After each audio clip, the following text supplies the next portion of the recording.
All right, hey, shalom, shalom. Giving our glory, praise, and honor to Yahweh, Ba'ashem Yahushai, Ba'ashem Kakodash.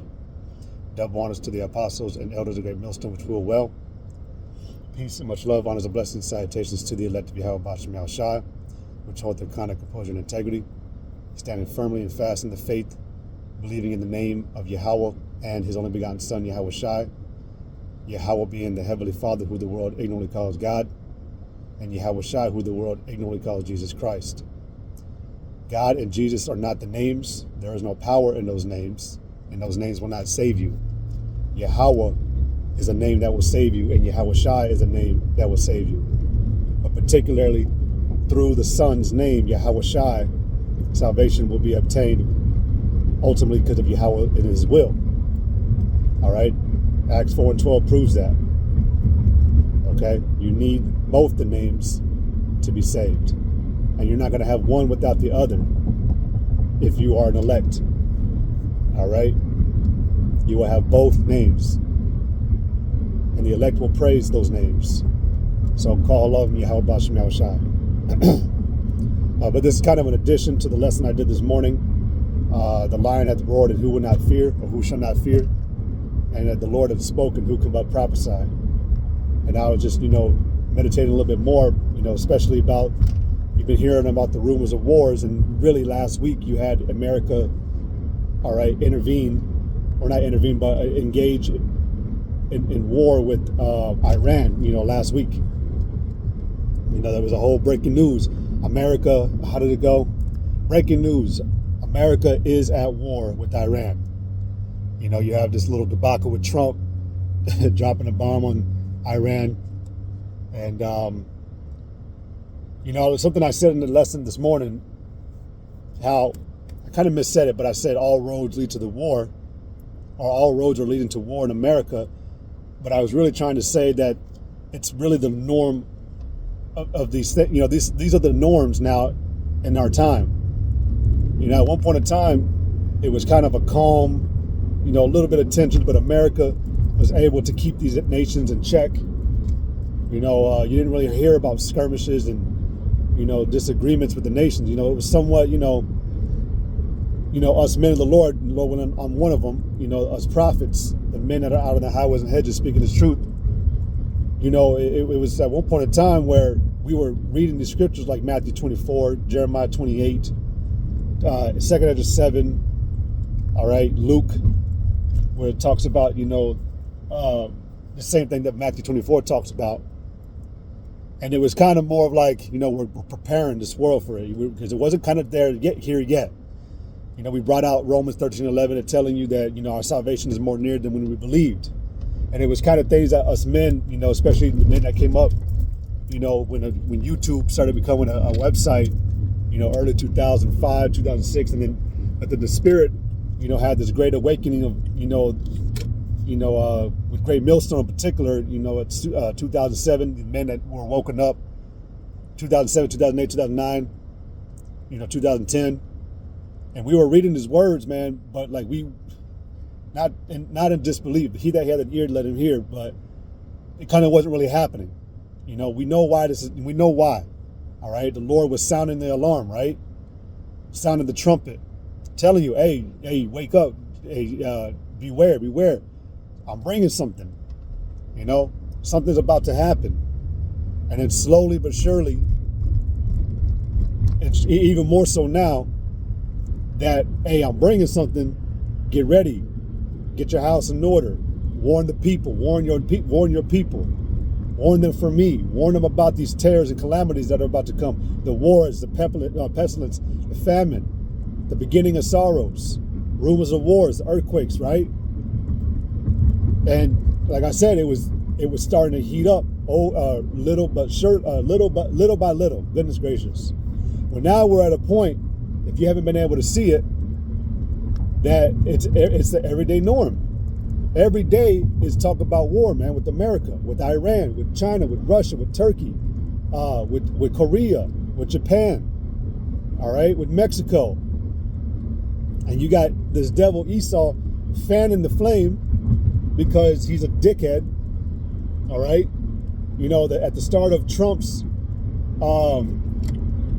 you know, I don't want to bring this douchebag into it, man, but, you know, look what he was doing to Issachar in the very beginning of his office. You know, when he got reelected and he got put into office.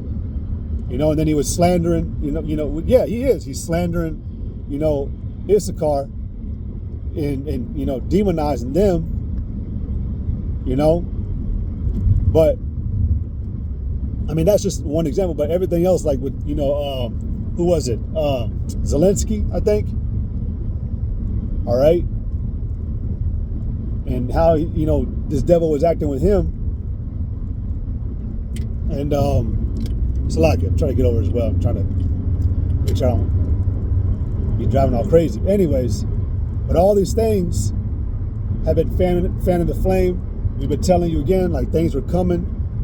Bad things are coming. Wars are on its way, man. But now you see that it's a norm. Every day you're hearing about war. You're hearing about the economy is shit. You know, the elder Malcolm brought out a beautiful lesson, man, revealing and showing how the elites, or yeah, you know, the elites are using stage crises, you know, to cover up that their economy took a shit. If you go on, if you look at AI overview, you know, even it would tell you that, you know, America's headed to a stagflation, and the way that its economy is being ran, it's terrible. You know, one thing it brought out was that unemployment was at its highest ever in history. And so, you know, I know there was something about like a country that is ran by bank, or a country that runs off of banks, you know, will always fail. Something like that. It has something about pharma and other things. But like I said, everything is just pointing to a downfall, but ultimately war. And now it's become the norm. You know, Jeremiah 28:8, you know, when it talks about how the prophets that were before thee and before thee of old prophesied both against many countries and against great kingdoms of war, evil, and pestilence. And it said that the prophet that prophesied the peace, know that when a prophet had spoken these things, know that a prophet was among them, was among the people. Because we've spoken so much, and, you know, you people, whoever you may be, just, you know, didn't believe, but now you see it happening, and you're like, whoa, whoa, whoa. Some people can acknowledge that the men of the Lord have been telling the truth the whole time. But for the most part, you know, you people don't realize that this is our norm now. And there's no going back. Okay? There's no going back. You've never really had, as America was coming up in its glory days, you didn't have nations acting the way that they act now. You got the BRICS, all right? You got Russia at the forefront of everything, man. Now, which the scriptures prophesy about that, man. In what is that, Ezekiel 36 and 37, where it talks about Gog and Magog, or Magog being a guard. You know, and look at Russia right now, being a guard to these other smaller nations. They're looking for Russia to help. All right? Russia's guarding Iran, right? But so, yeah, I mean, how can you not see that this is headed only in one direction? You know, the what does Esau call it? These diplomatic talks, so-called diplomacy, have failed. You know, this devil Esau tries to make these slick moves of being the humble one, but he shows his horns always at the end of it. And part of the horns being that somehow Esau is always coming out on top of these deals, the one in charge. And these nations are catching on like, what the fuck? Like, how does this benefit me, but you're in charge of what the fuck I'm doing? Who the fuck are you? And that's really a good question too, man. Whoever the fuck made Esau in charge of the goddamn planet? Oh, I remember Yahweh Shemiah Shai. But nobody seems to connect that, because this devil, man, clearly runs the earth right now. He's clearly the hammer making the policies, okay? telling what nation can do what and what they can't do. And it's pissing these nations off. So what does a nation do when they get mad? When a nation gets mad at another nation, what do? All right, they sit down, not with the other nation, but they now counsel about going to war. Can they afford it? Can they do it? Can they take it? Can they endure it? And so you got these little allies linking up. Russia, like I said, hey, we already know Russia's going to be the one to come up against America. Because you know how, we already know why America created NATO and the EU, or NATO, okay? We know it was to keep, to combat the USSR, which is Russia, back in its time. But through prophecy, the scriptures talk about the Lord putting a hook, all right, into the jaw, all right, of Russia. Basically, that being a metaphor or a way of showing that the Lord's gonna allow, things to bring back that old, bear, that old bear mentality, and the scriptures also talk about how eventually that, again, like I always quoted from Isaiah, that, how does it go? That the heart of the king of the Medes, or the king of the Medes, should not regard silver nor gold. We know that America is, look at how America's being, man. Look at how you want to be an American. Well, look how your fucking country is acting, dude. All right? And keep bringing out how America's military is spread all across the planet except for itself. And the guy, spoke about how the only reason why a country does that is because they're corrupt. They're being corrupt. They're enforcing their ways or their policies or, bullying in those countries. So, again, all this stuff, man, is just leading to war. There's no doubt about it. And in Esau, which these elite bankers that run this place, America, are doing things that it just can't be undone unless you get an ass whooping now. At the end of the day, man, this place is headed to war. That video, Who Can But Prophesy, man, there's really not much to say except that this is what's on its way. We told you, the prophets, the men of the Lord that were ordained to come out by Yahweh B'Shem Yahushua have been risen up, man. And they've been speaking this truth starting, 30, 55, 56 years. Or maybe for 57, right? So that's a lot of time for you people to come to terms with what's going on. Shalakia. But at the end of the day, it's a norm right now, but it's going to become extremely more normal. And it's going to get worse. Okay? Yeah, I wish I said that these things must come to pass. So we're there, man. Something that, even us men, we waited. We waited to see what would happen. We waited to see if these things would really be performed. Not that we were disbelieving, but we've been waiting. And we've been patient. But now we're seeing it starting to come to fruition. So, just something I wanted to talk about real quick, man, while I make this drive, that this is now our norm. All right? I need to start keeping my Bible up here in the front or something. But when it talks about Matthew 24, when shall be the signs and times of the end? I was asked, 3 different times? Matthew 24, Acts the 1st chapter, and 2nd Ezra the 6th chapter. What shall be the parting of sundry of times? The last statement made by Yahweh B'Shem Yahushua is going to be this war.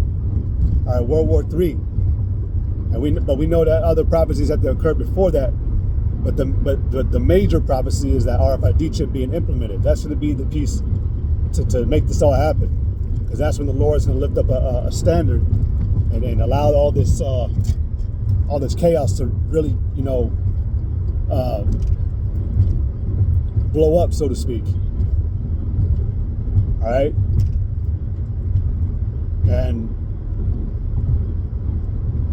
at this point too, man, we don't really, we warn you because it's, you don't get how severe your end is going to be. That's something I've been saying, man, for the last month now, man. Like, if you only knew what's coming to you, if everybody could see their death, I mean, you would definitely rethink, about how you think right now. But the Lord rather you be in it, because that's the only way you're going to learn your lesson. But I'd change your attitude, man. I'd change how you perceive and look at things and act in this life, because the consequences are on its way. The Lord calls it an indignation, or it's called an indignation, and that's a righteous judgment. And as the Apostle Gabar was bringing out in his lesson he made, I can't remember how long ago it wasn't too long ago, like maybe a week. I don't know, Salaki. But he titled the lesson that America would be taken over by a hostile, in a hostile way, by Yahweh Shai, a hostile takeover. And everybody that's in this country is going to be taken out in a hostile way. Even Yahweh Shai said that I shall not meet thee as a man. So when he comes to deal with Esau, these elites, and to destroy this place, you people that are within it, that are not the elect, are going to be dealt with harshly. All right? So not too much time is left. Again, these are normal topics now that are coming up, man. The economy, war, all right, the division within this country itself. So, I mean, even Yahweh Shai said that if Satan be divided against Satan, his kingdom cannot stand. Same thing, that if a house be divided against itself, it shall not stand. And this place is, it is not America the united, it is America the divided. So, yeah, again, any topic now that comes up only just points to war. So, something to think about.